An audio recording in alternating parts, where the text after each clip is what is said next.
Hi, today we're going to take a look at Stuffed Fables. It's a 2 to 4 player game published by Z-Man Games. And this game is going to be a campaign style game where you're going to go through and tell a story of a big girl sleeping in her new big girl bed and trying to make it through each night. So, this is obviously a kid's game, and this is a great game to introduce your young big girl or boy to their new room and get them excited about that and go through all the different experiences they might have. So, how does this game play? Well, you're going to be playing as stuffed animals, protecting the young girl throughout the night and trying not to let anything wake the girl up. This is going to be a storybook adventure style game where you're going to be playing through 6 different campaigns, and in each of these, are 6 different story chapters. So in each of these, you're going to go through your story. You're going to be flipping through pages of this book, meeting new encounters and having different things you can work out, and it has a branching narrative. So you won't see all the pages of this book, depending on what you do at different points. So I should probably show you how this game plays and how to play it. So let's go ahead down the table here. I'm going to do a spoiler-free overview of the game because there's a lot of things that get unlocked throughout the game that are cool. And there's a story deck for each chapter too of things that you will unlock. So I won't show any of that, so it won't have any spoilers. And then we're going to go ahead and come back and I'm going to give you my final thoughts.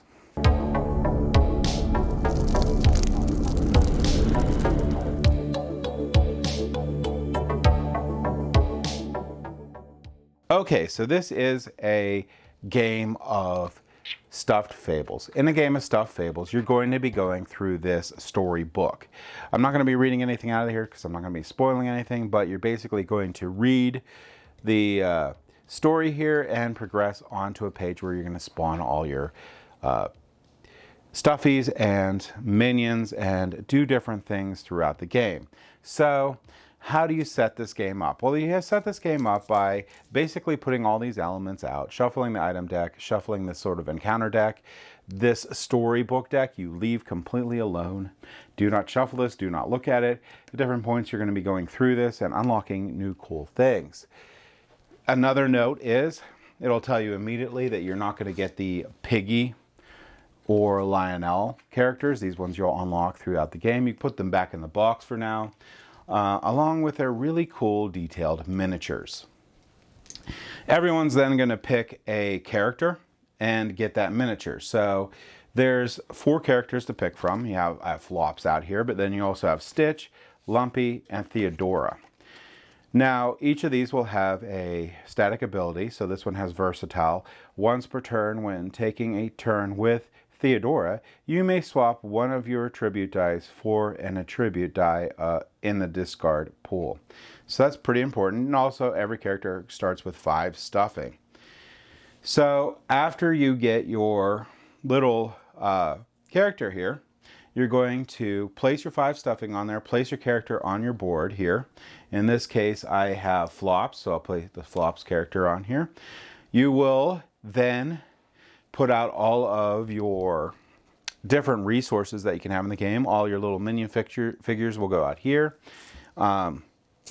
You will then set this dice bag up. The only thing is, so you'll throw all the dice in. The only change is going to be these black or white die.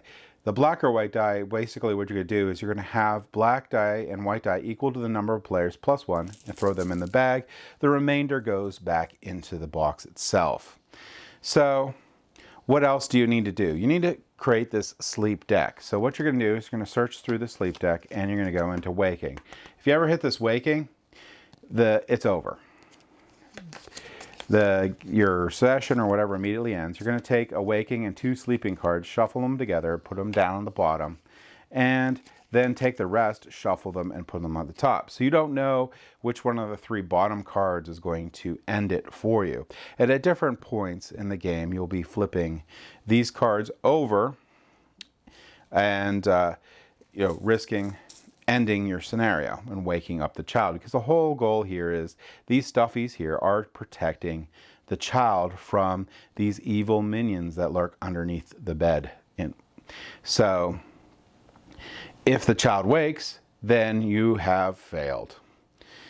There's a lot of different chapters and scenarios that basically scenarios in this book, so it's going to take a while to go through, but that is basically really quickly your setup. It's pretty easy. You also want to give them these handy dandy reference sheets and give the first player the first chapter bookmark, so you know who the first player is. The first player is going to be responsible for like placing the minions and stuff like that. So it should probably be an adult, but if one of the kids wanted to be it, just give it to them, and then you can set up the minions yourself if needed. So you'll read through this, and then you will set up your first board here. If the little gear symbols here and the screws were where the minions go, and you'll place your minions here and all around it, however you want, but they have to be adjacent to a minion that got spawned in that area. All your stuffies will go here, same thing, place one, and then all the other ones have to be adjacent to it.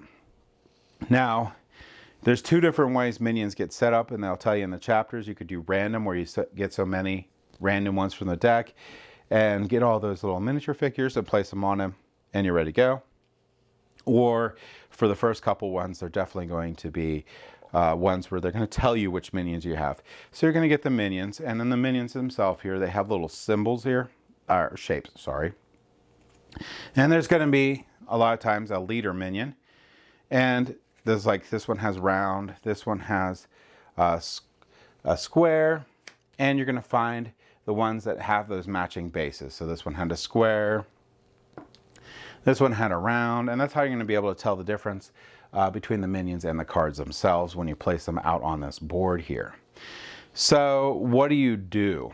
So on your turn, you're going to be going through different things here and on the player cards. First thing you can do is draw dice, find stuffing, place threat, and you can perform actions. You can move, you can reserve, which is place a die on here that you can use in the future, or to defend yourself, which is important. A courage, you can give stuffing to other players. So if they've collapsed, meaning if you lose all your stuffing, that's bad. The players collapsed. If all players collapse, you've lost that scenario.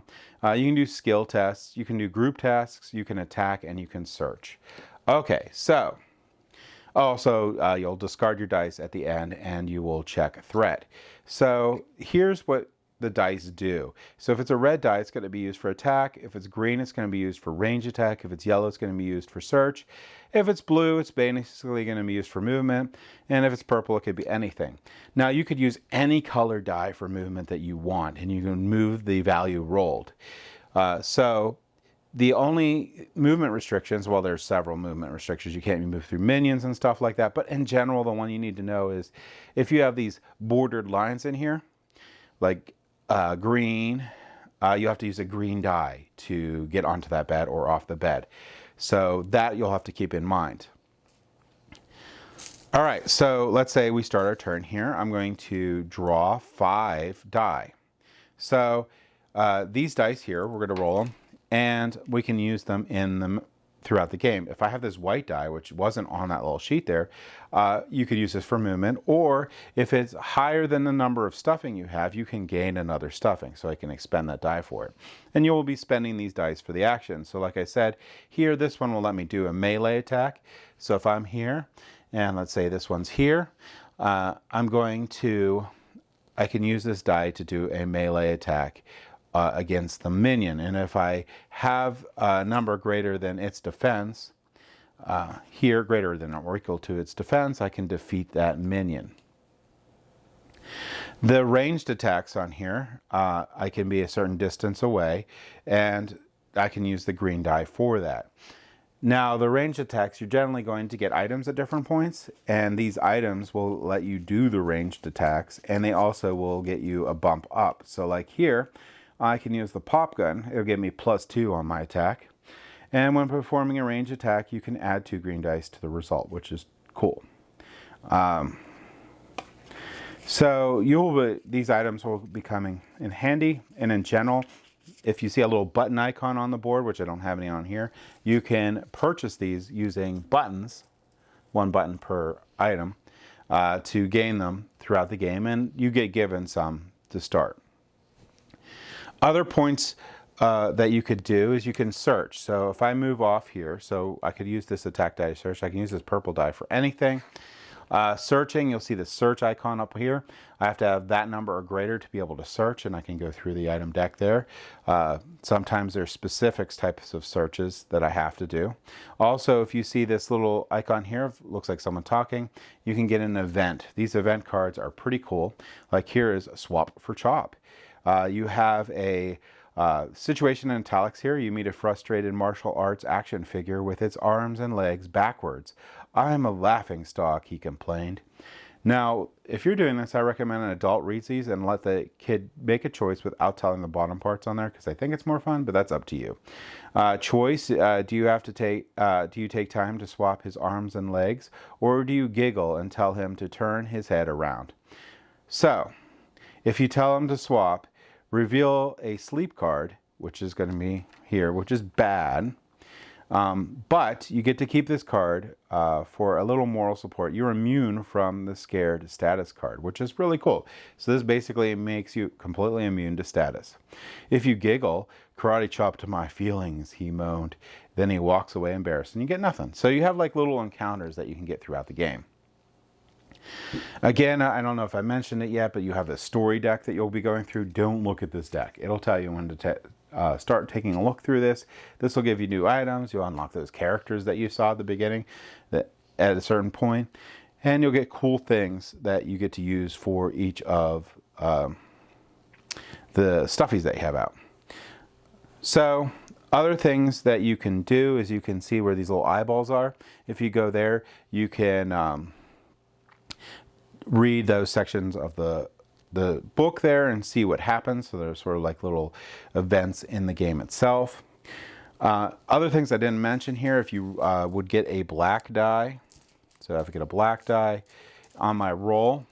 So, oh man, this is pretty lucky. I can't find any black dice. Okay, so if I get a black die here, I would, on my roll, I would place this guy out here.